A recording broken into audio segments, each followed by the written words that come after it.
Part 3. The Birdhouses. Chapter 8.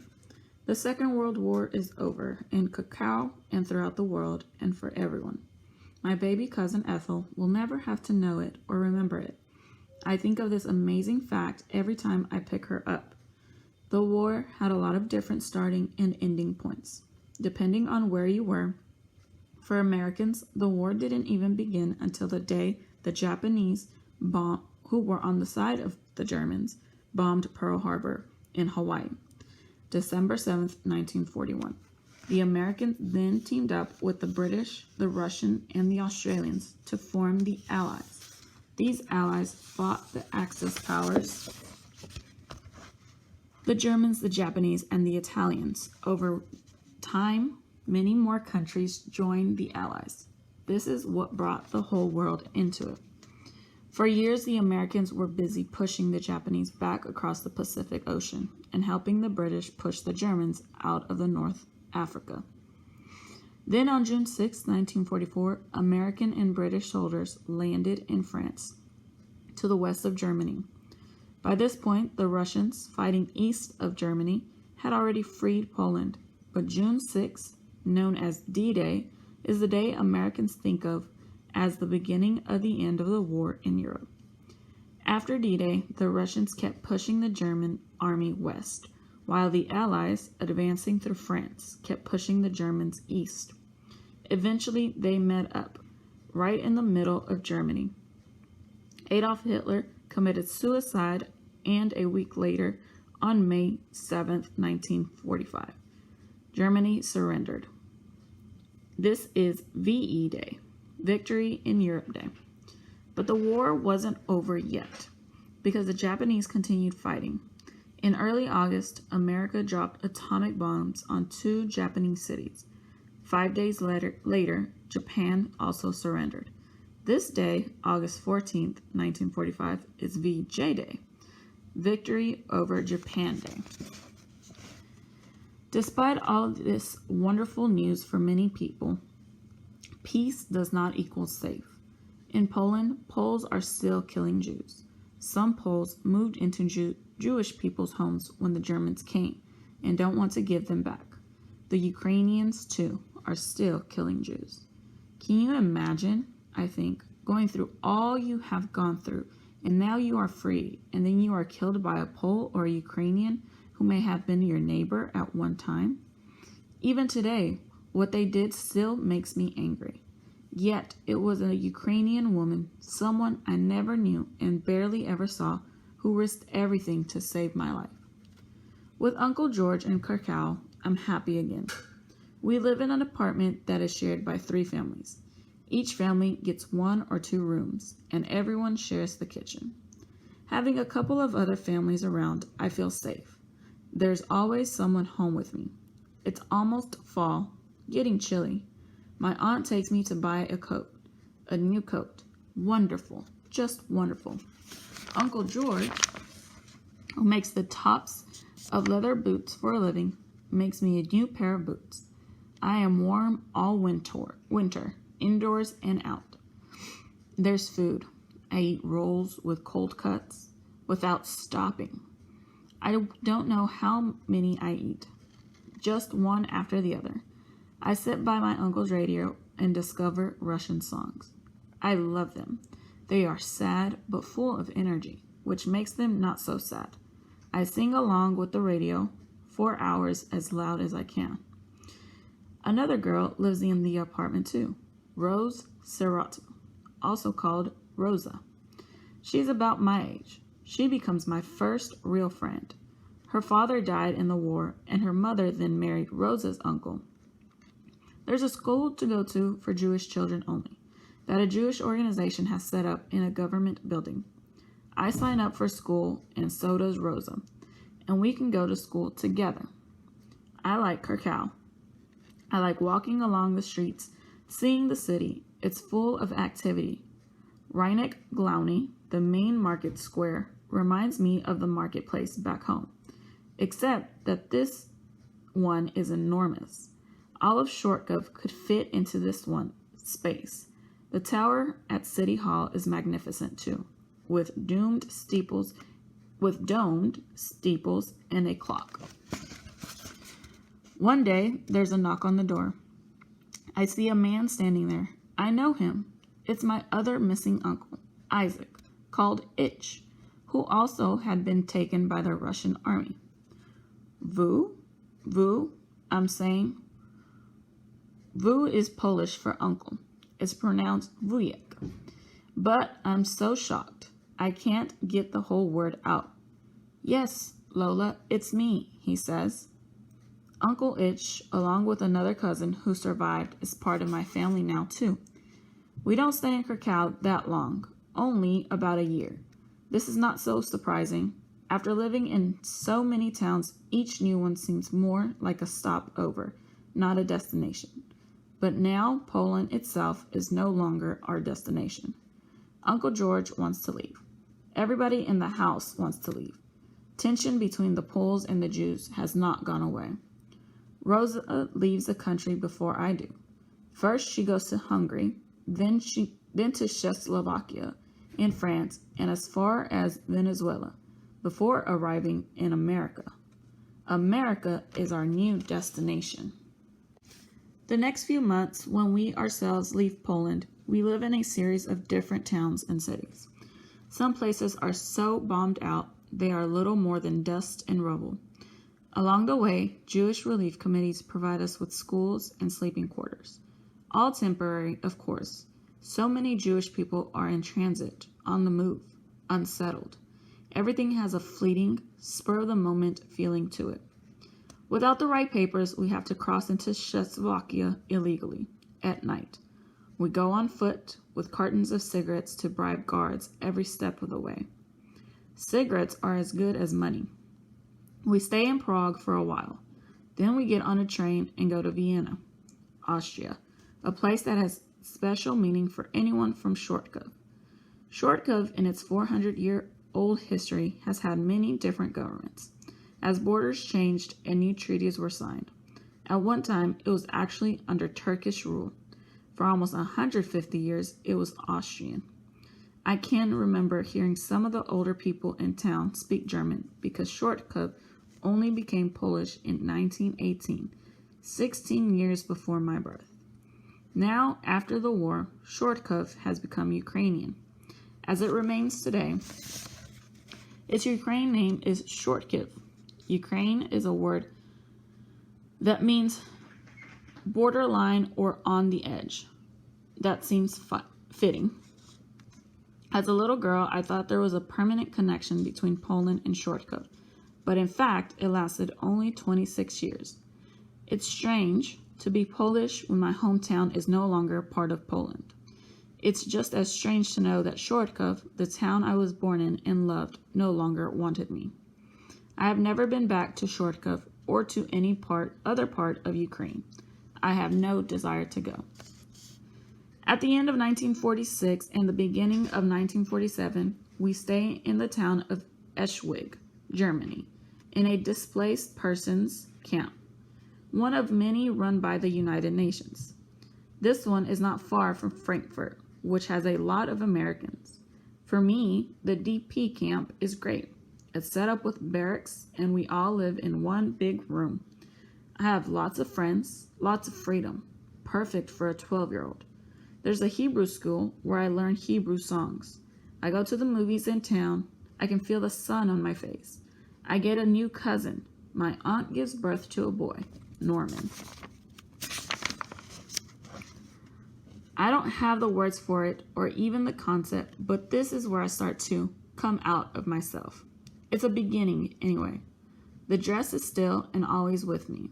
I'm much too big for it now, but I never part with it. At the DP camp, there's a Zionist organization called Bedar. I sign up to go to Israel because I have decided I want to go there, not America. Uncle George gets mad at me and takes my name off the list. You have no business going to Israel alone, he tells me. You're 12, for heaven's sakes. To me, it seems only natural to make a huge decision like that, by myself. 12 or 22, what's the difference? I've been on my own since the day I pretended to be a mute. Uncle George gets in touch with relatives in the United States, cousins of Babsha. These cousins are two older men, brothers named Jack and Isaac, also like my uncle, called Itch, Rosenblatt. You have to have a sponsor to come to America, and the brothers agreed to sponsor us, but only a certain number of people get approved every year. My uncle and aunt and their children are approved right away. I am not. But my aunt and uncle won't go without me. The DP camps themselves are only temporary. Uncle Itch and my cousin travel to Cyprus and eventually to Israel. Whoever hasn't left the DP camp has to go live in Kassel, a German city. We stay there a few months. Uncle George wants me to learn English.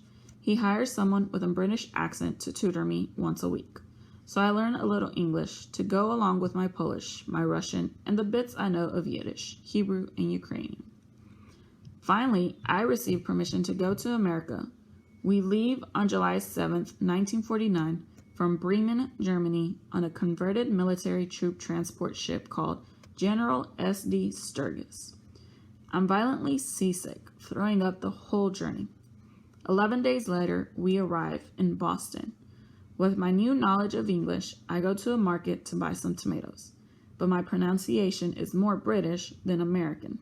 I say tomatoes, what I must sound like with my Polish-British accent. That evening, we take a train to New York City to Grand Central Terminal, where Jack and Itch will meet us. I have to go down an escalator. I've never seen anything like it. Stairs that move, coming out of nowhere and disappearing at the top. I get so scared. Jack lives in a house on Kings Highway in Brooklyn. Itch lives in the Bronx. We stay with Jack until Uncle George finds an apartment for us in Manhattan on the Lower East Side. This is my first home in America. A 2-bedroom, walk-up, 4 flights up. I get to know the neighborhood, the many shops of Delancey Street, which spill out onto the sidewalk. There is a library near my house. At first, I borrow only Polish books. That's not going to get me any place in America, I realize, so I switch to English books. During the summer, I stay with Jack's and Itch's grown children, each week with a different family. One of their sons, who lives in the suburbs, is an accountant. His home is jaw-droppingly gorgeous. This is how people can live in America, I think. Nice. But I'll never be able to live the way they do. They don't speak Polish, and I'm not allowed to speak Yiddish with any of them. Only English. Some of the grandchildren are teenagers. They have friends over. I see boys and girls flirting, having fun. What am I going to do here in America? I think. I'll never fit in. Never. Will I ever have a boyfriend? I'll never have a boyfriend. In October, I'll be 15. I'm a teenager. I'm becoming a young woman. But in many ways, I feel like a tiny child all over again. I can walk, but that's about the only thing I know for sure. The language, the culture, all the little daily things I'm used to, the foods with the unfamiliar taste I've never tasted before. What are Rice Krispies? What's a chicken pot pie? And Chinese food? I have to learn everything new. In September, I start school. Seward Park High School on Essex Street in Manhattan. There are so many newly arrived European kids that special classes are set up for non-English speakers. We take a test. By now, my English isn't too bad, and I can even say tomatoes, the way Americans do. So right away, I'm put in a regular English class. Life isn't so easy. Uncle George is now making leather pocketbooks, not boots. He earns only $45 a week. I never have an allowance. There's never any money in my pocket. I don't want to ask my aunt or uncle for it. If I want a drink or something to eat on the street, I can't buy anything. Other relatives purchase my clothes. It's harder to be poor in a rich country than it was to be poor in a poor country. Also, my aunt and uncle aren't getting along. They fight all the time. Sometimes I call Cousin Jack in Brooklyn to see if I can stay with him for a few days, just to get away from the yelling. My next door neighbors have a small business selling nylon stockings. After school and on weekends, I work in their store. My job is to change the word irregular, which means the stockings have a flaw, maybe one leg is shorter than the other, or something, to regular, which means they are perfect. Do I know that what I'm doing is not right? I do, but the job allows me finally to have a little money, and I can contribute to the household. I come down with bad headaches and a sore throat. I go by myself to a dispensary on Essex Street, where I can get free medical care. The doctor tells me I have badly infected tonsils, and they've got to come out. I scheduled an appointment. I take care of it myself, as I have learned to do, but I asked my aunt to pick me up after the operation. Basically, I make my own decisions. There are little rules I have to follow. My uncle won't let me wear lipstick, the kind of thing. But when it comes to the big stuff, I do that myself. Over the summer, I take classes in Manhattan to learn how to use a comptometer, a big old metal counting machine with button keys used by bookkeepers and accountants, an early version of a calculator. I don't go back to high school. I want to be independent. I want to have enough money so I don't have to think about it all the time. It takes me a year to get my certificate, and now in 1950, when I'm 16, I am a genuine comptometer operator. I end up going back to high school at night and working during the day. Saks 34th Street, a big department store, has a whole section of comptometer operators. I sit at my desk along with dozens of other women, clicking away at the machines, adding up the day's sale. But it's hard to work by day and go to school at night, so I drop out of school again. And why not? Nobody's telling me to drop out or not to drop out. When I'm 17, I go to Brighton Beach near Coney Island with a bunch of my friends. There's a man there with a bunch of his friends. His name is Walter Kaufman. He's 11 years older than I am and works in the garment center. Turns out he's also from Poland. We start to go steady. I have a boyfriend, and we get engaged on my 18th birthday. Walter wants to wait a year to get married, but we marry in 6 months because I really want to get out of the house. My aunt and uncle divorce soon after I'm married. Uncle George ends up going to the altar at a total of 5 times. That includes the wife in Lwów, who was murdered by the Germans. Now that I'm older and married and maybe a little smarter, I think that not having a high school diploma is terrible. I return to school and get my high school diploma. Walter and I move into a little one-bedroom apartment in Brooklyn. I work until 1955 when I'm 21 and pregnant with my first child, Deborah Renee. Many Jewish people name their children after people who have died. Deborah is named for my mother, Dewazra, the Hebrew name for Deborah, and her middle name is for Walter's mother, Rachel. In 1958, our son, Michael J., is born, named for Walter's father, Michael, and for my father, Jadel. Walter has gone to school and is now designing and creating patterns for coats and suits. We start looking around for a bigger place. We move out to the suburbs, to a house on Long Island. Look at me, I think. I'm living like an American. In 1966, our third child, Jeffrey Scott, is born. He is named for my father's father, Jacob, and for my oldest uncle, Shamil. Uncle George is like a grandfather to my children. He gets along with them so beautifully. Actually, Uncle George gets along with everybody, except his wives. My husband hid during the war, too. Walter was born in 1923 and grew up in the little Polish town of Połownik. The L is pronounced like a W. Połownik is so small that when the Germans arrived, the town itself was the ghetto. The Germans only sent 1 or 2 soldiers there, but the Germans weren't really the problem. As a 19-year-old in 1942, Walter, along with his 2 brothers, was hiding from his fellow Poles.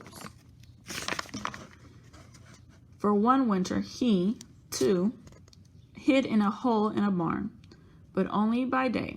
At night, he and his brothers could climb out of the hole and stretch their legs. When we are first married, I don't speak with Walter about my wartime experience, which are still so painful to me. He doesn't press me.